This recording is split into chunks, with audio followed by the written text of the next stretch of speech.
Uh, Leighton's probably going to play a little more carefully now. We'll see. Like I said, their lineup just is very one-dimensional. Like it's not like it's necessarily a bad lineup, but it's very one-dimensional. And if you get countered, like if you get hard countered, like I did to them, like, you just what are you gonna do? Like you can't All right, adapt to that. here was my bitch fest about fielding Leighton against brutes specifically. Okay, they like Leighton's not happy that I was talking about muters that way, but the issue is like you said, all you have to do is keep Leighton skill blind, and then that whole plan goes to crap. Like Yeah, you like can't DJ DX reliably. Like you have no guarantee you're going to be on him. He's smart enough that once Leighton gets dirted, he's going to flee and be like fourth in line to take damage. You know.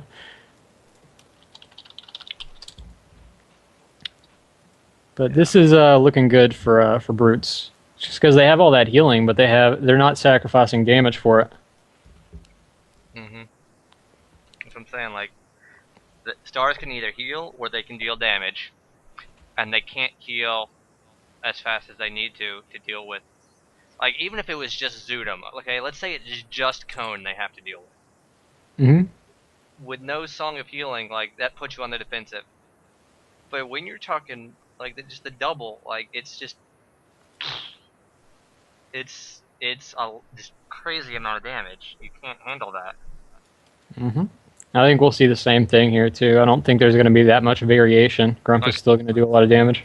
it's similar to what we used to do with Exelius, except first off, Grump is like 1,000 times more durable, right? Hmm. And then he's also Just got all the shit he provides to the team besides damage output. It's just I don't know. This is just crazy. I don't know what. Like I knew they were gonna do this. I don't know why. Like I don't know. You know I don't know if it's that they didn't think of what could happen, or if they didn't think I would think of what would happen. It's like well, here's the thing. Grump is doing all this damage. The mage counter like that they're thinking is DJ DX. Like their whole lineup, yeah, when you think about it, it's weak when you look at the whole panorama. But then they fielded that entire lineup based on dealing with one member of the brute squad. And now what is going to happen is, if you look at the mage team, there's nobody who can stun all of the casters. Like yeah. Auorodict, Branzol, DX, Grump, they're never going to fill a spell. Th're going to waste their entire mana pools before stars can do anything. Mhm. So And it's just just looks really good for brutes right now. But we'll see. all right. Here, let me just bring us back live. Okay. All right. We'll be professional then. Well, no, I mean, okay, guys, we're back. Let me Gonna do round bring you two. up.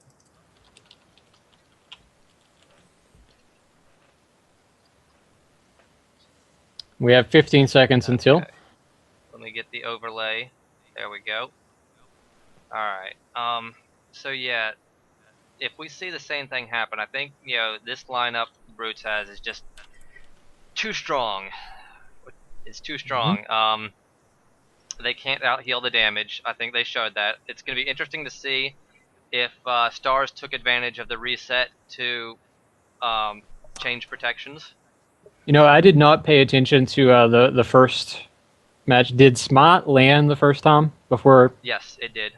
it did? Okay. We'll see if it lands this time. And it does. So Uh, pretty much a replication so far. yep, and they did reprotect. They changed protection to Grump, it looks like. Ah, I see. Um, but theoretically, that should mean Dxutim can cone, but he's Same not issue. coning. Like it could, yeah. But there's nothing different really. Leighton's already taking enough damage that he's yellow. Yeah. Again, this is very, very quick. Oh, Brute's hang on. I entire know. team. Um, I mean, Kimpaz is AMS, and see, this is the problem. They are having a chance to adapt some. It looks like they're trying to spread out a little bit more, reduce, like instead of taking that big 4v4 engagement, they're trying to spread out, minimize the impact of those AoEs. Yeah, But so Laiton that is going down fast again, regardless. yeah, it's not going to matter much. Except Meteo is fairly mana inefficient. It's about the same as Cause Fat, if I remember what Grumf said. It's 35 mana, but it's Mhm. hitting for basically cone damage. So Yeah. it's half the cost of cone, and it comes on somebody that's automatically got ER. So I think it's actually a Yeah, very, very mana efficient. You know, on one well, person, it's not mana efficient, but having that available to a priest skill set makes it mana efficient. That's basically yeah, what's happening. yeah. I mean, And it takes a Kimpaz does class go that for the was, flag very early. yep. And see, this is them getting a chance to adapt, and this is this is what I didn't like about the reset. I mean, obviously the reset has to happen. Like, it's just Yeah, it there's no gives choice. stars No. a second chance, I think. Yeah. It does, and they're already playing a little more carefully, a little more circumspect, but basically what happened last time is still happening, just very Yep. slowly. And DX is taking some nasty DJs. He might need a dirt But from they've got Auorodict the to. stun on him now. I mean, stun on Laiton now.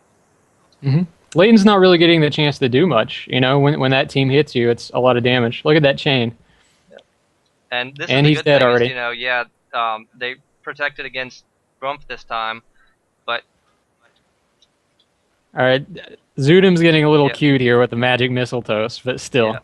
but he needs to go get the flag. Kimpaz has the flag himself, and they're trying to move it.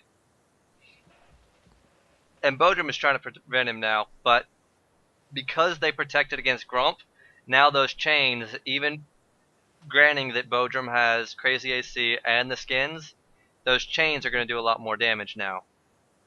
Yeah, I mean it's basically just a matter of choosing your poison, because either way, it looks like stars are getting outcomped a little bit. Like it looks like the strategy choice, like the fieldings were really good on Brute's part.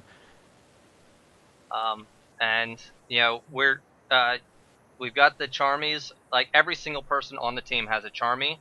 So yeah, we don't have like the huge damage hitters, but between weapon toss and then everybody having Charmies, that chain on Kimpaz is not that big an issue. You've got a lot of damage soak. hmm And this Brutes are actually playing this really well because DX is in the cap room. He just picked up the There he flag, goes. but more importantly, he was chaining Bodrum, taking all the damage down. You may as well have the rest of the Brutes out in the off field somewhere because DX he can do more damage alone than with them. And then meanwhile, the other Brutes are targeting down Kimpaz so they can cap that flag really fast. So excellent play by Brutes here. Oh, see, I was trying to give Auorodict information telling him to dirt Bodrum to prevent those heals, and before I could even get the tell off, he's already done it. So I mean, it just shows my guys know what they're doing. Mhm. Um, and Auorodict, I it think, has really, always been he's always been underappreciated. It's just crazy how much he does for the Brutes every year. honestly, he may be underappreciated by other people, but from the moment I drafted him, he was a druid when he got drafted. We played like 1 or 2 games with him as a druid. I pulled him aside and said, "Hey, like we really need a bard, and can you take that position for us?" And he hmm did, like no questions asked. You know, and what I found out much much later, just this season in fact, was he had an OMFG when I recruited him, Right. and he never even brought it up. He just said, "All right, we need a bard. Done. I'm retraining right now." And Well, it's then he hard to was argue playing with it at again this like a point yeah. because I mean, Aerial Jungler has just been so insane. Do you remember the first season? I don't want to talk about this too much because a match is going on. But do you remember the first season when they had Tayros KCS, that Dark Elf Tayros was a Jungler? monster. And I Yeah, mean, it's and not a great it's not a great race, but jonglers are one of those classes that just they have so much utility regardless of race. And Kimpaz goes down, the flag is captured, and that's one on the board for Brutes. There was not a stack, but it doesn't matter right now. Like Well, we don't the want to way stack that in this this is going. position Hmm? because of the mage setup. We want Kimpaz to run that flag. Yeah. Well, the way that this is going is, Kimpaz just died. DX gets the flag. It's perfect that he keeps running it. But the way that this is going to naturally ensue is brutes are going to stagger kills. Not even on purpose. It's Mm-hmm. just that they don't have to kill anybody they don't want to with the setup that they have. Grumf can choose not to cast Meteo. That's another Mm-hmm. benefit. DX can choose not to chain. Like the only person he's got to be careful about his hitting is maybe Auorodict. So this is really good. And pull PV kick doesn't get used a whole lot, but it's so good. It's like, I mean, it's basically roundhouse with 2 rounds lag instead of 1.5, but I think it is slightly more reliable. And then it has the knockdown effect as well. But I mean, yeah, we're gonna get the second capture, no question. Mm-hmm. Bodrum is still on the field. Laiton is out. Oh, And that is a well, wait, nasty he acid already blast. knows. Yep. Um, Auorodict is probably going to have to run a little interference here. I know DX is chaining, but just the dirt on Laiton real quick. yeah, we need to get the rescues off is what needs to happen. If Branzol can get over there and just rescue him across, they don't have any dirt kick. Again, this is a weakness of their lineup. They don't have any hitters. They have no dirt kick, no skill blind. Um, so we can just rescue him across the map in theory. Well, we were talking about this a little early, just before the cast came on, but basically Star's entire lineup is focused on dealing one of Brute's players, and that just means there's sort of weaknesses in the rest of it. Like the Death Star had that little inch that they could get the missile in. Well, this is what's happening with Stars. Like Yep. it's a gaping weakness to combat one of Brute's strengths. And see, here's the issue they're having to deal with now. Right now, they're piling onto Dxutim to try and take him down. Because they have to have everybody on him in order to prevent the rescue, right? Hmm. But because they're piling on, now they're vulnerable to that AoE spam again. You saw Grumf for a minute there started dropping the meteos and hitting tons of people. Hmm. You just, if you all stack up to try and take Dxutim down, then you just walk right back into that AoE that they had tried to mitigate earlier on in the rematch. Yep. And to be fair, the rest of the brutes are making this really easy for DX. Nobody has really gotten in the way of his chains. Mm-hmm. Laiton is still targeting down with those DJs, which means he's going to have to be kept blind, but otherwise they're doing a really good job. Branzol could run rescues across, while Auorodict, his sole job is just to blind Laiton, and it would be fine at this point. But overall, this is the old brute squad. You guys had a little trouble with deciding what lineups to use, but this looks very powerful. Mm-hmm. And Dxutim has been forced to sank at some point here, but he's got a lot of healing to back him up. As long as the team. Now, has Branzol used Lay yet? Do you know? Yes, he did use Lay. When Laiton first came back out, Branzol did lay him. I'm not sure. It looked like it may have been a little early, but I'm not 100% on that. And there's the second capture. So now brutes are going to be free to kill everybody and then go back for that flag. Well, it looks like everybody's a little bit hurt at this point. I mean, maybe it's worth it to run the cap anyway, just because as long as Laiton's blind, Stars can't really do anything to him. But I'm curious to know if they're just going to try to target down Stars at this point. If they can just kill the few stragglers on Stars team and DX caps again, especially Laiton right now, then they can just 3-0 it. And Kimpaz does pick up the flag. He picks up the flag. I wonder if Branzol's smite is up soon, though, because he did smite a while ago. We'll have to see. I think it's still going to be a little bit before it's back up. But, Kimpaz is not going to be able to kill Dxutim if they can take out the rest of the team. And there's the withstand, but with no stuns to back it up. Yeah, I noticed a little bit ago, just a few rounds, that Laiton was chaining off Bodrum, which that's not really a mistake. They do that on purpose, but it procced Bodrum's withstand. That would have been awkward, if somebody had gotten a strike off it or something. It's definitely something they do. Bodrum has a lot of AC, and Grumf picks up the flag. And it looks like DX is trying to get a little bit of revenge here. He's targeting Laiton pretty hard and just spamming Acid Blast on him before Laiton can get a DJ off. It's just triggering his Wimpy each time. And Dxutim is AMS'd again, so he's going to be... and it looks like Brutes are trying to get onto Kimpaz. They're trying to bring him down, and they're doing some good damage right now. But... Grump and I don't know if Kimpaz realized, but Bodrum is mortally wounded there, and then, it did proc. Yep. All right, but Kimpaz is now going a little down bit fast ago, right now. a little bit ago, Kimpaz's protection got dispelled, and you'll see that big yellow damage onto him just because of that. Kimpaz and there goes the toast. Down. I think. Grumf is on blue goal line. I think that pretty much spells the end for the Stars. Well, Grumf may die here. It looks like Bodrum's on him. They'll need to get to him fast. Bodrum is wimping, though. But honestly, right now, I think he's probably still got mana. And if he's just spamming heals on himself, no, he does go down. Yep, so the flags are reset. Azula actually has the flag. That seems a little like a late decision because Azula, she's full health. But now she's stuck. She can't help the rest of her team. And Dxutim is on her now, and that's going to be it. Bodrum can't rescue Azula away. Yeah, look at those chains, and she's stuck. She can't do anything. So Dxutim is just going to get a free kill here, and then it's down to Bodrum, and Bodrum goes down, so he walked straight into a chain. So that's it. That's game. Stars are all dead now. As soon as Azula goes down right here, and then there's nothing to stop him from getting that last capture. Oh, well, Laiton is out. And he's toasted. Yep. DX just cleaning house. And about to finish Azula here, and that Azula has lasted. Azula's just been spamming heal on herself. And Branzol's going to do the victory lap. Now it's just going to be the victory march. Well, this was a very powerful performance by Brutes.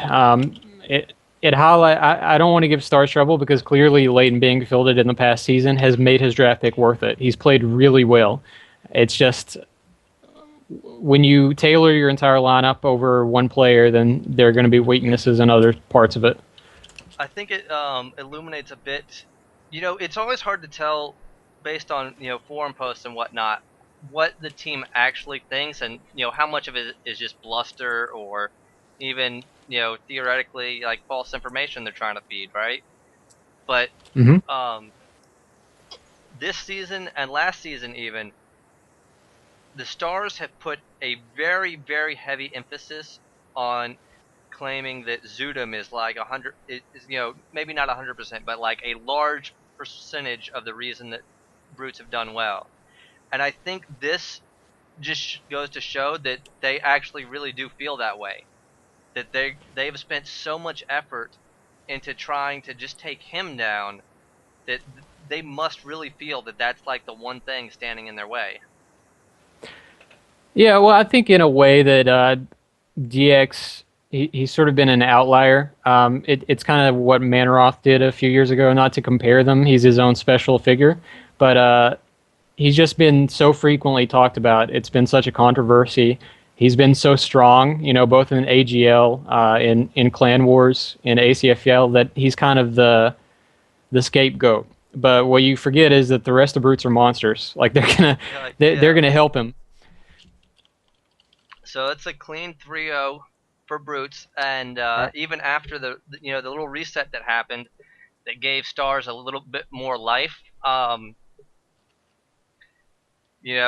still it's a very clean win, and Stars are still in the lead. It hasn't changed the standings just yet, but I do think it illustrates that they are not untouchable, and they very well might drop down. Well, let's see. Assuming that that Stars lost let's just assume that they don't change their game up, which is unlikely. I don't think that's going to happen. I doubt that they will field the same Yeah, people they are the very same time. adaptable, and I But do not think they'll make this mistake again. let's say that Brutes, that was a 3-0, so that's big. So let's say that Brutes beat them another time, and of the 4 matches that Stars and Brutes have fought, each takes 2 from the other. Who would win in the points game at this point? Um, I Here's the think the thing. I Brutes would think go up to the 1C because I'm looking at it right now, and Stars have 27 points for, 4 against. Brutes have 26 points hmm for, 9 against. And that's not counting the match that went on today. hmm Well, here's the So thing. I that's think we would have the straight up points for, but I also think assuming attendance is good across the board, I think um, Stars has been showing a little bit of weakness lately, and the Brutes have just been looking untouchable, and that's maybe a little bit of bias, but between Brute 2.0 and this win here against the Stars, I think I don't expect to drop too many flags to anybody except for the Stars. Whatever they may bring out in the next match. Whereas I think Stars risks, even if they win, risk dropping several flags to Hydra in particular. I don't want to be biased here, but I do think Hydra is just more equipped to handle Stars than the other championship team has to worry about. I don't think there's such a hard counter against Brutes, so it does favor them a little bit overall. But I think that tonight is a big game changer. I think that it says a lot about what Brutes can do, and I think it says a little bit about the unpredictability of the rest of this season. One thing I do want to say in Stars' defense is the Brutes did have home field advantage, which gave us a little bit more flexibility. But I also think that the lineup we just ran is one that we could run. Is not like a niche comp that we can only run against certain enemy teams, right? Hmm. I think I think it's a very good general purpose composition. Um, just the raw damage output is so great. The utility is so great. You keep Dxutim for the carrying. You keep you get the ER on everybody. You get all these things that come together. I don't think it's a niche comp, so they have to be concerned that we can throw that at them regardless of what Hmm. they field. Absolutely. I think it's a strong comp overall, and that's what we were talking about a little bit. Stars have some of the best strategists in the ACFL, and they sort of fielded Laiton in consideration of DX. But what you have to consider is that the team that Brutes fielded tonight is strong overall. There isn't any easy weakness. There are little things that can change the course of the match, but overall, it's just a very strong team. As you said, it's not a niche team. But I And have to here's go something ahead and get off interesting. here because Okay. I'm about to play. Oh, that's right. Okay. Well, good luck with your match, man, and hope to see you for our next cast. All right. Okay. Congratulations, I guess. Thank you. All right. Good games.